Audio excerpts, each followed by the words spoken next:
always thought our marriage was like a well-worn path, predictable and safe, but that night, under the canopy of stars with the fire casting shadows over our faces, something wild and untamed stirred within me. Dylan had suggested this camping trip to shake things up, and shake things up it did, as I lay in our tent, restless and confined. I couldn't help but wonder what lay beyond the safety of our routine. The night was young. The air was charged with possibility, and I was about to step into the unknown. What would happen? When Dylan found out my name is Sally, and I'm 27 years old, I've been married to my husband Dylan for 3 years now. Our life together has been pretty routine, filled with the usual ups and downs of marriage. Dylan is a kind-hearted man, always looking to make me happy, but sometimes his efforts feel a bit, predictable. One evening while we were watching TV, he turned to me with an excited look in his eyes. "How about we shake things up a bit?" he suggested. "Let's go camping in the forest this weekend. My friends Tom and Jake are in." I agreed, thinking a change of scenery might do us good. The day arrived and we packed our car with camping gear. The drive was pleasant, with Dylan pointing out landmarks and sharing stories about his adventures with Tom and Jake. His voice was animated, his gestures wild as he recounted tales of their past escapades. I couldn't help but smile seeing him so animated, so unlike the man who usually just wants to watch sports on TV. Upon reaching the campsite, we set up our tent next to a small stream, the sound of water providing a soothing backdrop. The air was crisp, filled with the scent of pine and earth. Dylan and I shared one tent, while Tom and Jake set up theirs a few yards away. The setup was simple, but the atmosphere was charged with the promise of adventure. As the sun dipped below the trees, casting long shadows over our campsite, Dylan suggested we start a fire. The flames crackled to life, casting a warm glow over our faces.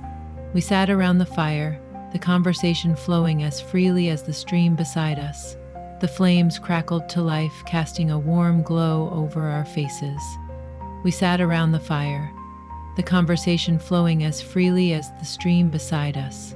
Dylan, with his usual enthusiasm, was the first to share a story about a camping trip where they got lost and had to survive on berries and rainwater. His friends Tom and Jake chimed in with their own tales, each more daring than the last. My laughter was infectious, and for a moment, I felt like I was part of something wild and untamed. Tom, with his rugged charm, was always the center of attention, his stories filled with close calls and narrow escapes. Jake, on the other hand, was the joker, his anecdotes peppered with playful exaggerations that made everyone laugh. Dylan seemed to enjoy watching me interact with his friends, perhaps hoping to see me loosen up.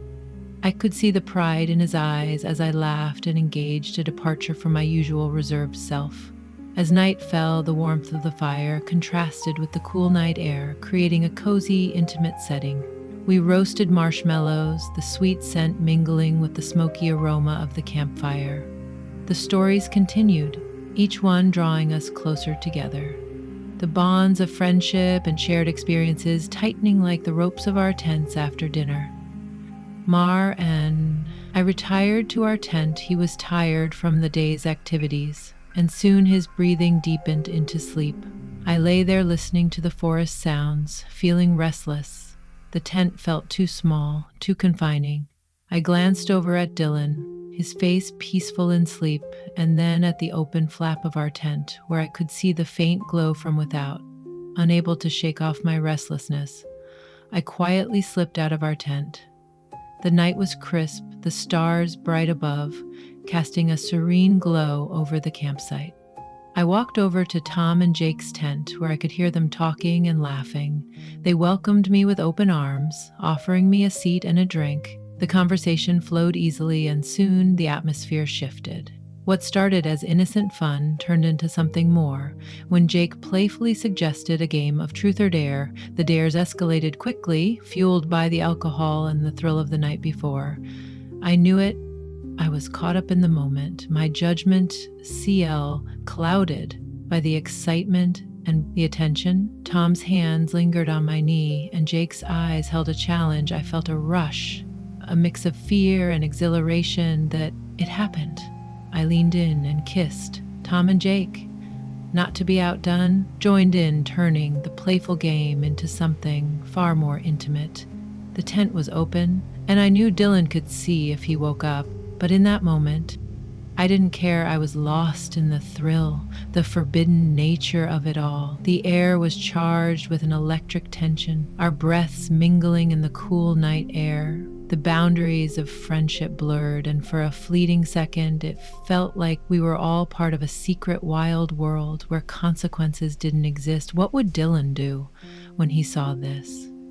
The thought flickered through my mind, but it was quickly drowned out by the rush of adrenaline, the warmth of their closeness, and the intoxicating mix of danger and desire. The game had taken us to a place where the rules of our everyday lives seemed to vanish, leaving only the raw, unfiltered impulses of the night. The morning after was tense. I could feel the weight of Mark's gaze as he prepared breakfast, his face unreadable. The usual banter around the campfire was replaced by a heavy silence, punctuated only by the crackle of bacon. In the pan, Tom and Jake acted as if nothing had changed, but there was an undercurrent of awkwardness. We ate in silence, the forced smiles, and polite conversation, doing little to mask the tension. I tried to catch Mark's eye to gauge his reaction to the events of the previous night, but he avoided my gaze, focusing instead on his plate. The day stretched on with forced activities. We went for a hike, but the usual excitement was absent.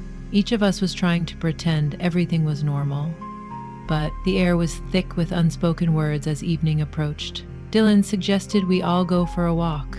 His voice was calm, almost too calm, which made me wonder if this was his way of clearing the air, or perhaps confronting the situation head-on. The forest path was narrow, forcing us to walk in a line.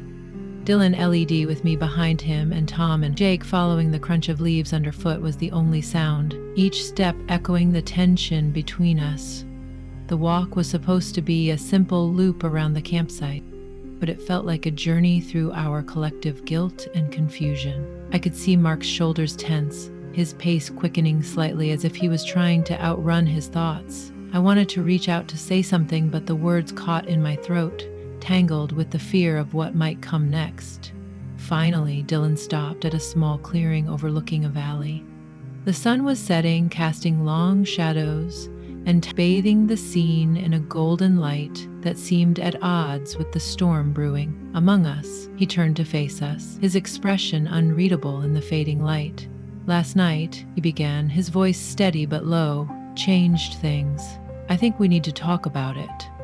The silence that followed was deafening. Tom shifted uncomfortably, his usual bravado gone, replaced by a look of concern. Jake Ever, the Joker, had no quips this time, his eyes darting between Dylan. The walk was silent at first, the crunch of leaves underfoot the only sound. Dylan finally spoke, his voice calm but strained.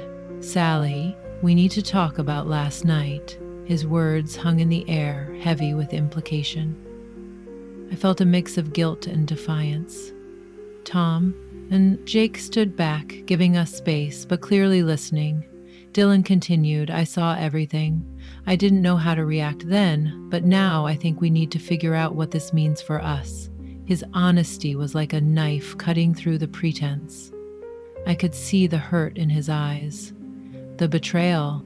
I tried to explain, to justify, but words failed me. The confrontation was raw, emotional, and it ended with Dylan walking away, needing space to think.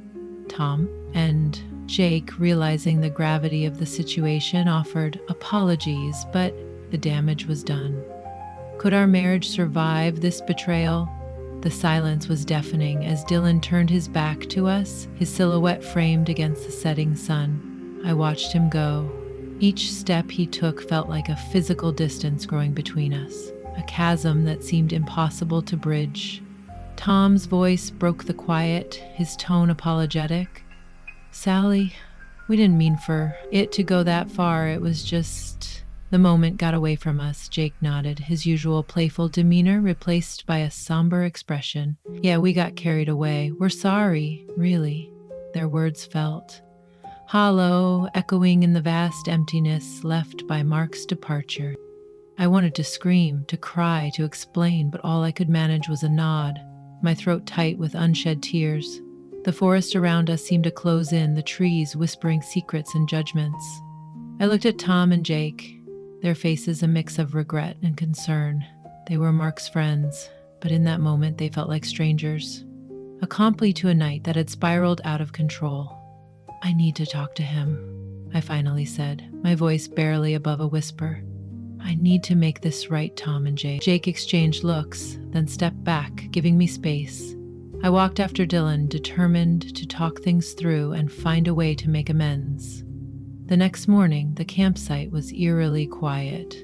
Dylan had spent the night alone, and when he returned, I could see the resolve in his eyes. They were no longer the warm, inviting windows to his soul, but rather cold, distant mirrors reflecting his turmoil. He suggested we pack up and leave, his voice devoid of the usual warmth. The drive back was silent. Each of us lost in our thoughts, the car filled with the weight of unspoken words. Once home, the silence continued, until Dylan finally broke it. We sat down for a long, painful talk. His voice was steady, but filled with pain, as he expressed his feelings of betrayal, his confusion, and his love for me. I saw everything, Sally, he said, his eyes searching mine for an explanation, for some semblance of understanding. I didn't know how to react then, but now I think we need to figure out what this means for us. I felt the sting of his words, the truth in them like a sharp blade. I tried to explain, to justify my actions, but words felt hollow, inadequate. I'm sorry, Dylan. I was caught up in the moment, the thrill. I didn't think about the consequences. I confessed, my voice breaking. We decided to seek counseling to try and rebuild what was broken. It wasn't an easy decision, but it was a step towards understanding and possibly forgiveness. The idea of therapy felt like a lifeline, a chance to salvage what remained of our marriage. As for Tom and Jake, they faded from our lives. The friendship was strained, beyond pair. Their apologies seemed like echoes of a past life. Hollow and distant, they were Mark's friends, but now they were just shadows of a night that changed everything. In the days that followed, I was left to ponder my actions, the thrill of the moment versus the lasting impact on my life. Had I traded fleeting excitement for the stability of my marriage? The question haunted me. Would our journey lead to healing, or was this the beginning of the end? I didn't know, but as I watched Dylan, his face a mask of contemplation, I knew we had to try. We knew it would be a long journey, but hoped that with time and effort, we could rebuild the trust and love we once shared. Don't forget to subscribe, like, and comment if you enjoyed this story. This will help us create more engaging stories for you.